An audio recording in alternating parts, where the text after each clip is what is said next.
Olá, seja muito bem-vinda e seja muito bem-vindo ao canal do Senhor do Dinheiro, o canal onde você aprende como sobrar dinheiro no final do mês, sem sacrifícios e mesmo que esteja num caos financeiro.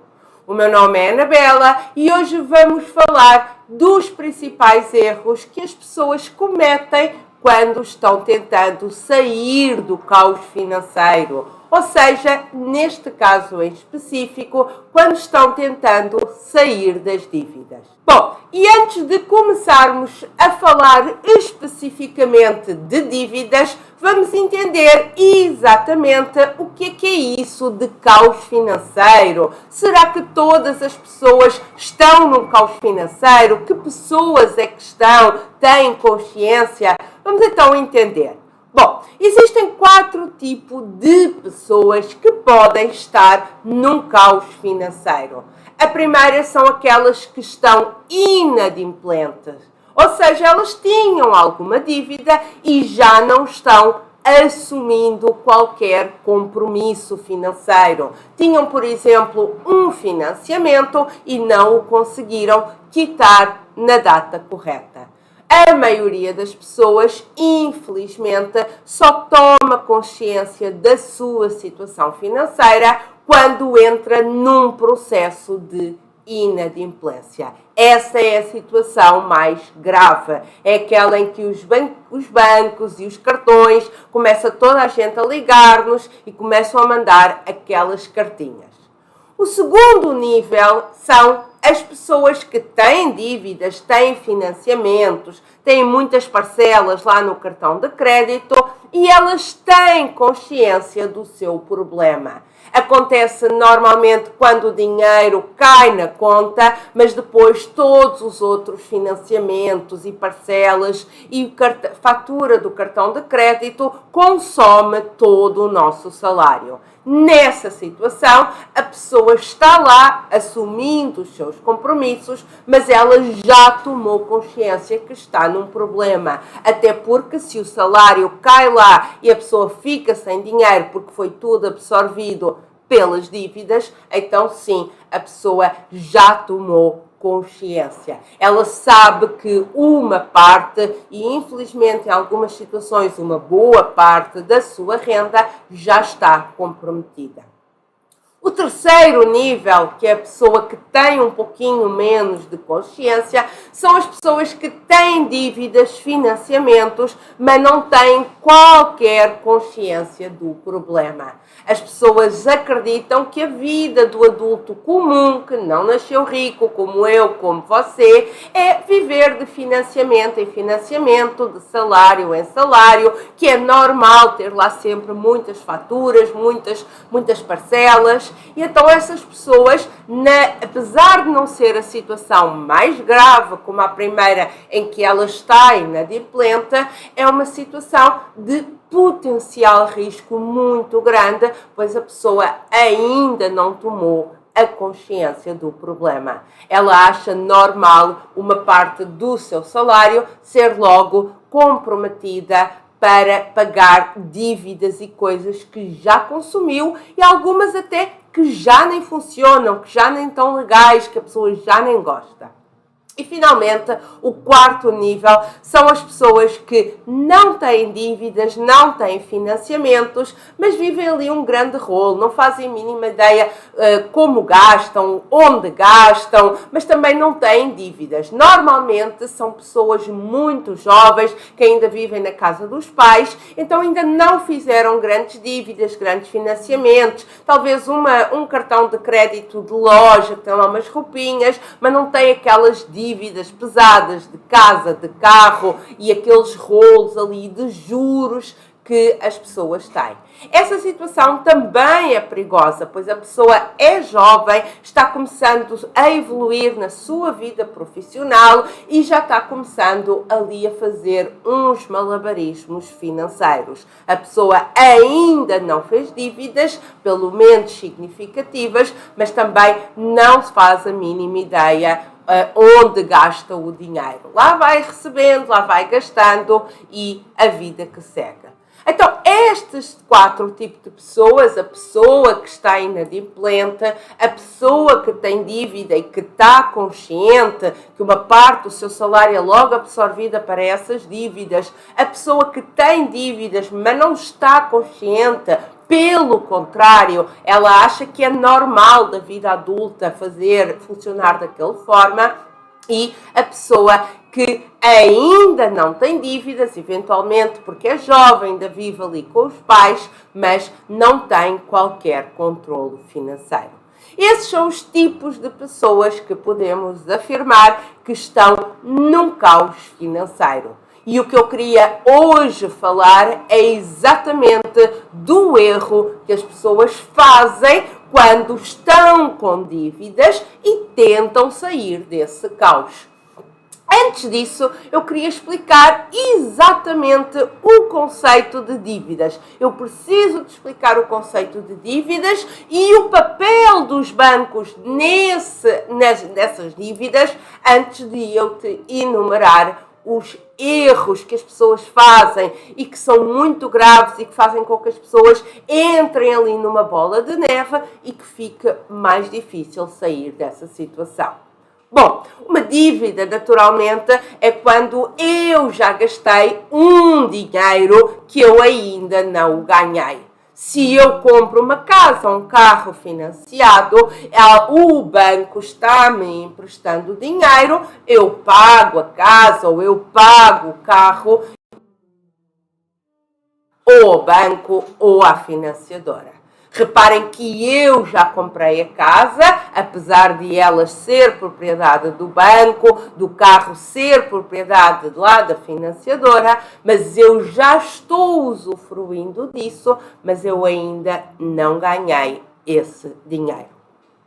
E agora, o segundo ponto que é muito importante você entender, porque se você não entender este erro, não vai conseguir entender os erros quando eu os for enumerar, é como é que os bancos fazem dinheiro. Bom, os bancos não é propriamente ali uma instituição de solidariedade. É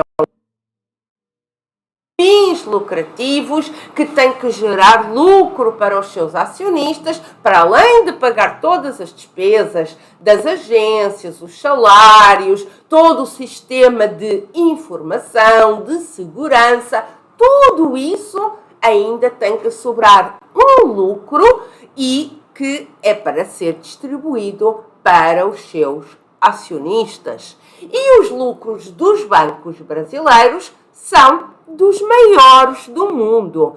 Todos, trimestre atrás de trimestre, os maiores bancos brasileiros comunicam e distribuem grandes lucros com os seus acionistas. Então, de onde é que vem esse dinheiro, considerando que o banco não carrega lá num botão para imprimir dinheiro para depois gerar lucro? Bom, então, o banco faz dinheiro vendendo produtos e serviços, é aquela anuidade, é a taxa para manter a taxas do TED. Bom, poderíamos ficar aqui horas falando da quantidade de produtos e serviços que os bancos têm para nos oferecer para ganhar dinheiro. Eu tenho um vídeo aqui no canal onde eu falo exatamente quais são aqueles que são importantes e os que não são importantes, e a maioria desses serviços todos você vive muito bem sem eles. A outra forma de eles ganharem dinheiro, aliás, a mais rentável, é fazendo empréstimos.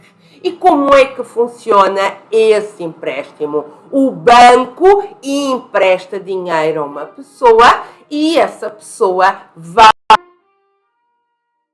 taxas, seguros, custos, uma série de coisas que nós vamos chamar tudo de custo da dívida. Bom, daí tudo, esse lucro, essa parte de eu lhe empresto 10 mil, mas no total você vai ter de me pagar 40 mil, é desse lucro que faz dinheiro, é desse lucro que é depois distribuído aos acionistas. E naturalmente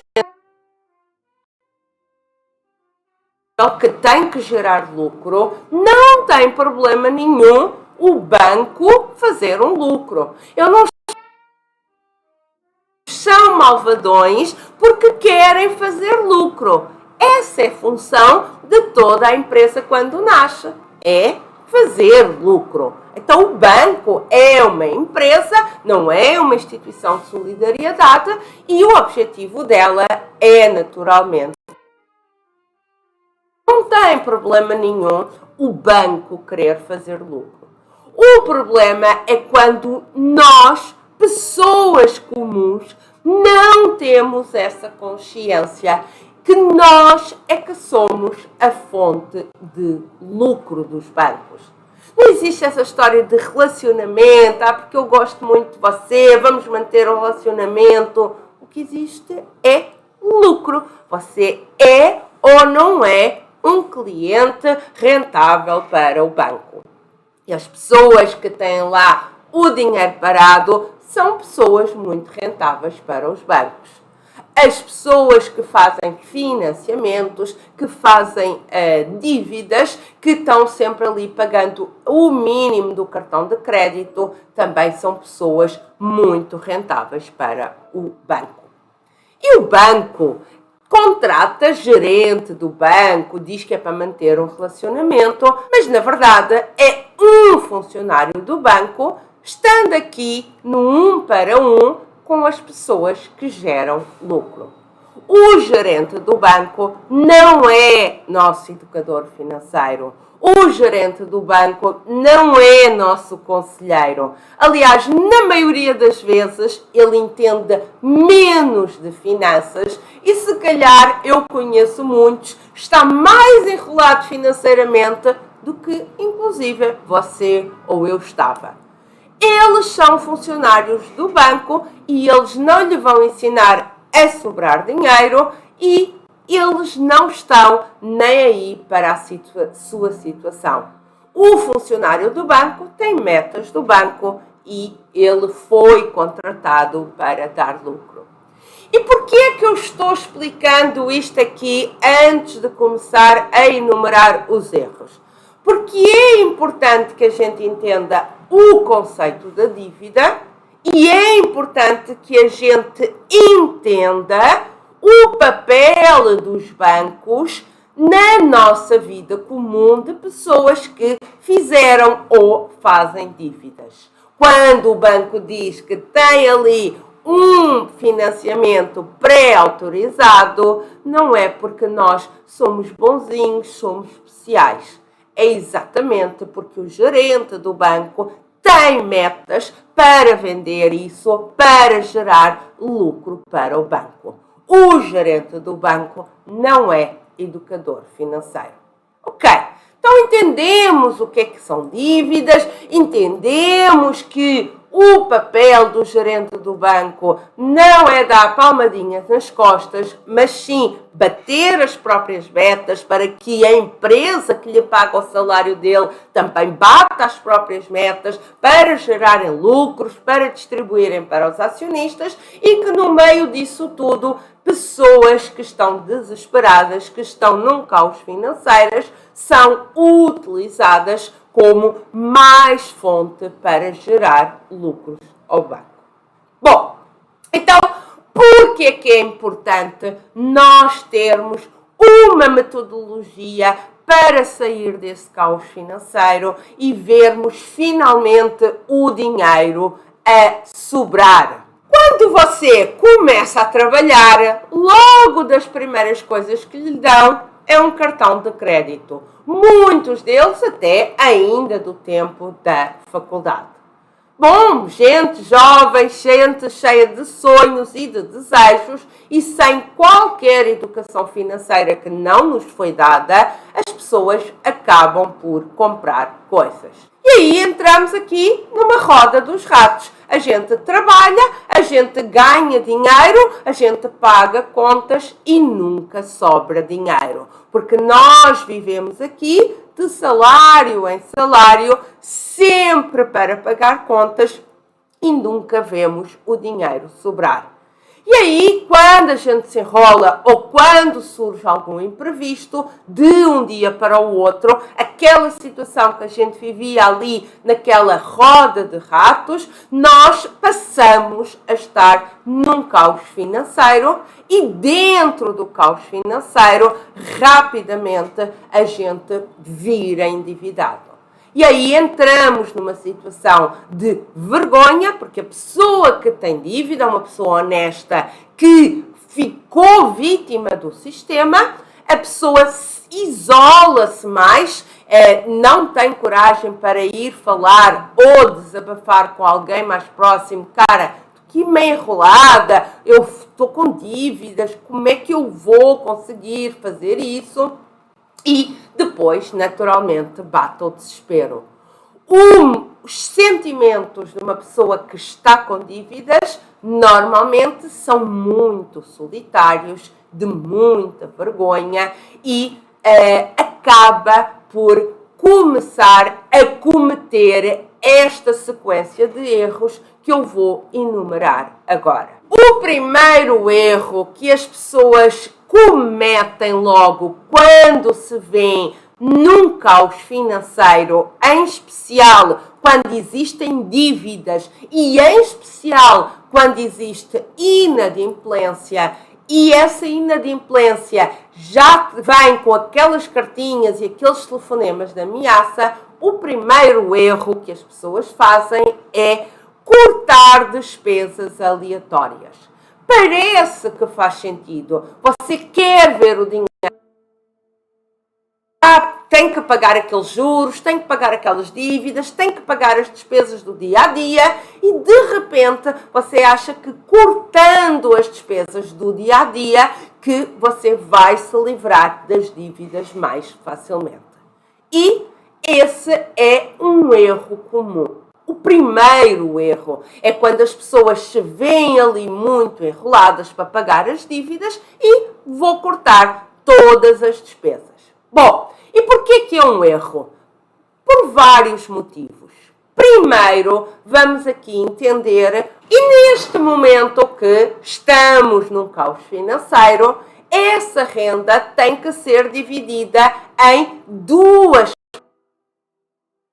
suas despesas correntes, a sua casa, a sua comida, as despesas normais, a conta da luz, tudo isso, e a outra parte para as dívidas, financiadoras e a ameaça. Então, você recebe a renda e tem duas coisas para pagar: o seu presente, as suas despesas correntes e depois a parte das suas dívidas. Acontece que quando você vai reduzir as despesas correntes, você só pode reduzir até um determinado ponto. Você, se gastava 500 no supermercado, pode gastar 400, mas não pode zerar. Ou seja, existe um limite mínimo para o qual as suas despesas podem ser reduzidas. No entanto, a segunda parte, que é a das dívidas, essa está sempre a aumentar. Então você está aqui a reduzir, não vai comer a pizza, não vai comer uma carne tão boa para conseguir pagar as dívidas e as dívidas não param de aumentar. Por quê? Porque uma dívida também é dividida por duas parcelas. É o valor que eu peguei emprestado mais os juros. E esses juros estão a gerar juros sobre juros, em especial quando existe uma inadimplência e eles não param de aumentar. Então veja que louco, se você tinha a renda que era para as suas despesas do dia a dia e para as dívidas, você, para pagar as dívidas porque você é consciente dos seus compromissos e está sendo ameaçado, você vai qualidade de vida, a qualidade de vida da sua família, para ir pagar esta parcela de juros que está sempre a aumentar. para além de ser um enxugar de gelo, porque você não consegue reduzir toda, também muito frustrante para você e para a sua família. Ok? Então, é importante que a gente entenda que quando a gente tem uma dívida, a gente tem que pagar o valor principal, que é o valor que eu peguei, e os juros. E esses crescem a um ritmo muito maior do que qualquer redução que você faça e que vai impactar o seu bem-estar, o bem-estar da sua família, para alimentar os lucros milionários dos bancos. Então você corta as suas despesas, não corta nos juros, quando é exatamente o contrário. Você pode dar uma enxugada nas suas despesas, pode evitar desperdícios, sim, deve o fazer sempre.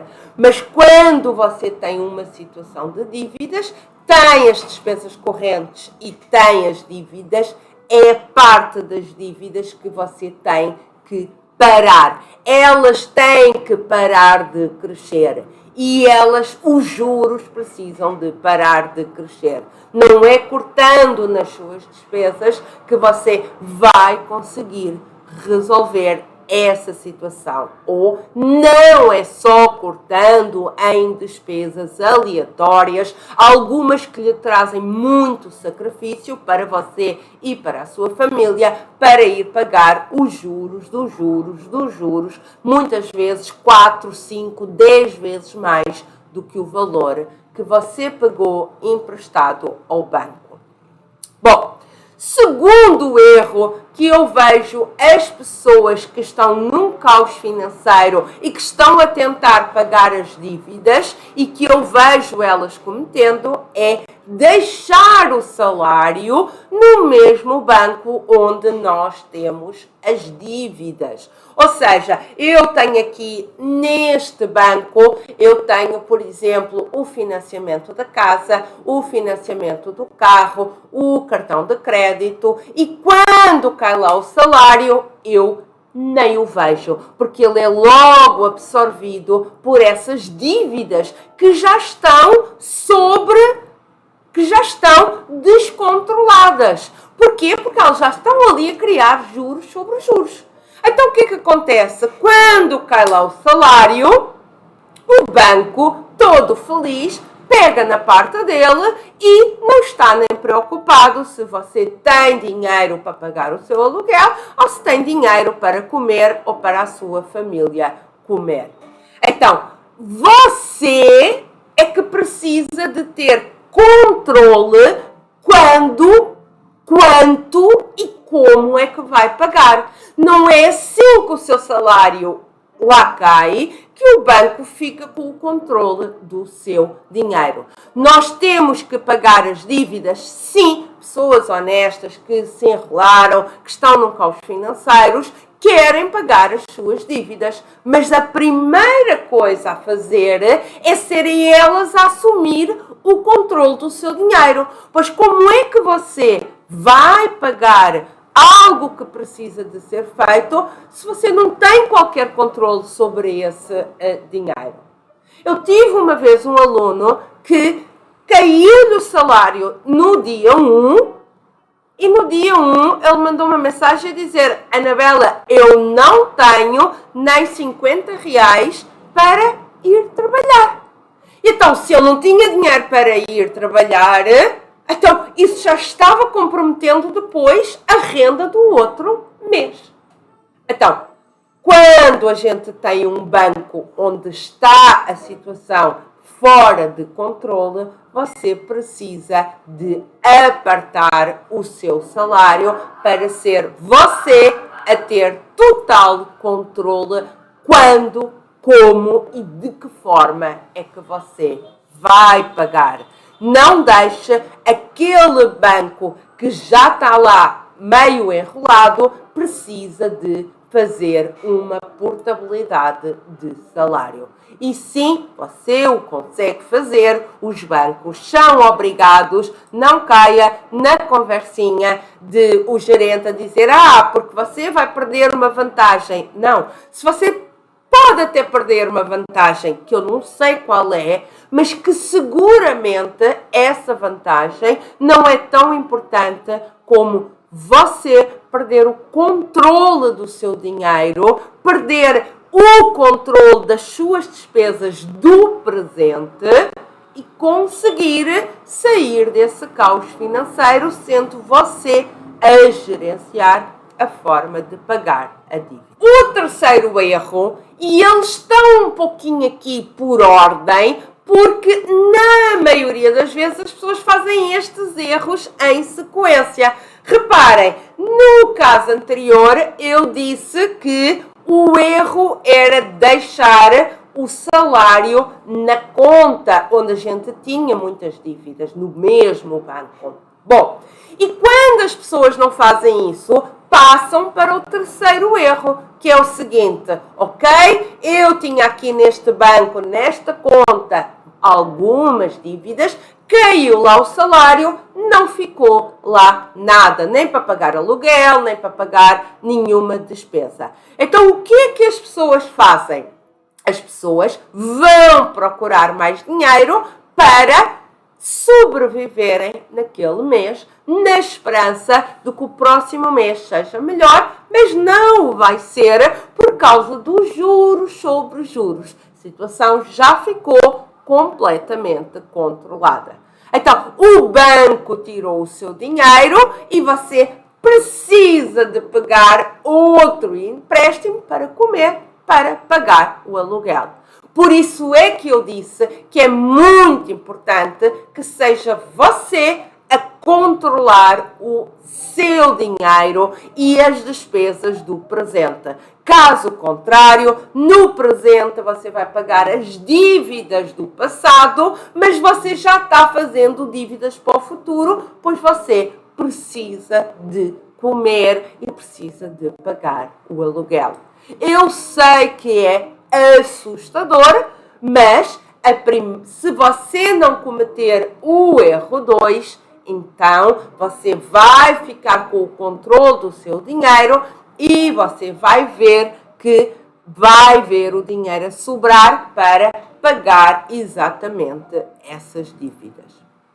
Bom, o quarto erro que eu vejo aí muito quando as pessoas estão tentando pagar as dívidas para controlar as suas finanças e ver o dinheiro sobrar no final do mês é seguir diquinhas aleatórias. Tem de vários tipos de diquinhas aleatórias para pagar dívidas. Desde o não pague dívidas e depois quando as pessoas têm algum problema, dívidas de impostos, dívidas de imóveis, dívidas de condomínio, as casas podem ser colocadas à venda, em leilão, pagando muito menos por um bem que você gosta muito e pagou muito por ele. Então, não pagar as dívidas não é um bom conselho. Reparem que eu falei que você precisa de ter um controle sobre o dinheiro que está recebendo no presente para pagar as dívidas no passado. É você que vai decidir quando, como e quando vai pagar. Não é o banco absorvendo o seu salário. Eu não lhe dei diquinha para não pagar as dívidas, até porque existem vários tipos de dívidas, elas têm consequências diferentes e como consequências diferentes a gente não pode generalizar e dizer não pague as dívidas. Bom, e dentro deste dos diquinhas aleatórias, outro erro que eu vejo aí é junto no financiamento, ou então começa a pagar apelo maior, gente, junta no financiamento é ir fazer um outro financiamento com juros para pagar o outro financiamento que já tinha juros sobre juros. Então, de repente, você pede emprestado um valor, já tem juros, se enrolou, vai pedir outro financiamento com juros para pagar estes juros e se enrolar outra vez vai pedir um outro financiamento. Não é assim que se paga as dívidas. Tem uma metodologia correta. Então, juntar tudo no financiamento pode parecer tentador, porque a gente acaba por... Parece no nosso cérebro que não temos várias dívidas, temos uma única e a gente jura a nós próprios que vai pagar e vai correr tudo bem, mas estamos às vezes a pagar em 10 mil reais e às vezes a gente acaba de pagar 90, 150 mil reais. As dívidas têm vários custos, vários prazos de pagamento e várias consequências. E com base nessas três variáveis, custo, prazos e consequências, tem uma metodologia em que nós conseguimos priorizar e depois nós pagar da forma correta. Nem é aquele extremo não paga dívidas, mas também não é o outro extremo, junte tudo no financiamento ou pague por ordem da mais cara para a mais barata. Gente, a mais cara pode muitas das vezes esperar ali um pouquinho, porque é muito mais importante eu pagar a pensão de alimentos para não ser preso ou eu pagar o financiamento da casa para eu e a minha família não irmos para a rua. Okay? Então, cuidado com as diquinhas aleatórias, normalmente de pessoas que seguem vários extremos, existe uma metodologia correta. E, finalmente, o último erro, e este é particularmente doloroso, porque este eu sofri muito com ele, é ir logo no banco tentar negociar. Bom, então eu acabei de explicar que o banco, o gerente do banco, sabe muitas vezes menos de finanças do que você. Para o gerente do banco, você, eu, todos nós, somos produtos financeiros para ele alcançar as metas dele, para ele ganhar um prémio, para ele manter o trabalho. Então, a partir do momento em que você está enrolado, você deixa de ser um produto financeiro, muitos gerentes do banco, surpreendentemente, passam-nos a tratar com escárnio, com zoeira, deixam de ser aquele gerente legal, tenho aqui um financiamento pré-aprovado, não, você vai conseguir, agora junta tudo, consegui aqui uma parcela menor. Quando eles veem que a situação está crítica, que já não têm mais dinheiro nenhum para ganharem, aí o comportamento da maioria deles muda radicalmente. E aí é um desespero e eu preciso que você entenda que o gerente do banco não é seu amigo, não é seu educador financeiro, não é seu conselheiro, ele é como se fosse um inimigo que precisa que você gaste no banco para ele manter o trabalho dele. E neste momento, se você está enrolado, você não consegue gastar mais no banco e deixou de ser seu amigo. Ele não está nem aí para o seu dinheiro, se ele sobra, se não sobra, se você tem dinheiro para pagar o aluguel ou não. Ele está ali para vender mais um serviço e ele ganhar o dele, o salário dele, o prémio dele no final do ano. Então, quando é que você vai falar com o gerente do banco? Quando você tiver uma metodologia correta, quando você souber o que é que vai pagar, quando vai pagar, já tiver salvo o seu salário para um outro banco, para ser você a ter o controle do seu dinheiro, e você só vai falar com ele quando você estiver preparado. Você, antes de ir para a guerra, se prepara. Você tem um plano de ação. Quando vai pagar, você garantiu que tem as suas despesas do dia a dia pagas, porque salvou o seu salário, e você vai lá dizer ao gerente do banco: olha, primeiro eu vou pagar isto, vamos ver se dá para reduzir.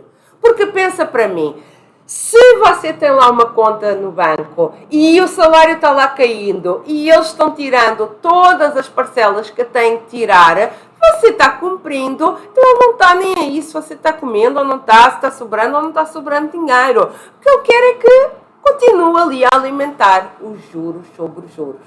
Então, ele também não tem interesse em negociar. Para ele está bom. Só deixa de estar bom quando você já salvaguardou o seu salário num outro banco, e é possível sim fazer isso, e quando você chega lá e diz assim: então, eu vou pagar as minhas dívidas por esta ordem, sei que você vai me ameaçar, sei que o nosso relacionamento afinal não era amor, era apenas interesse, mas é assim que vai acontecer. Vamos ver aqui como é que você pode me ajudar, como é que é bom para o banco e como é que é bom para mim. Em especial, bom para você não alimentar mais esse sistema dos bancos, para você não ser mais uma vítima daqueles lucros milionários que os bancos precisam de ter e que não tem problema nenhum nisso, mas um negócio só é bom quando as duas partes ganham. E neste caso, nesta parte das dívidas, apenas eles estão ganhando. Se você ficou com alguma dúvida, deixa aí nos comentários que eu depois respondo. Espero que tenha gostado deste vídeo. Nos vemos na próxima aula. Tchau, tchau!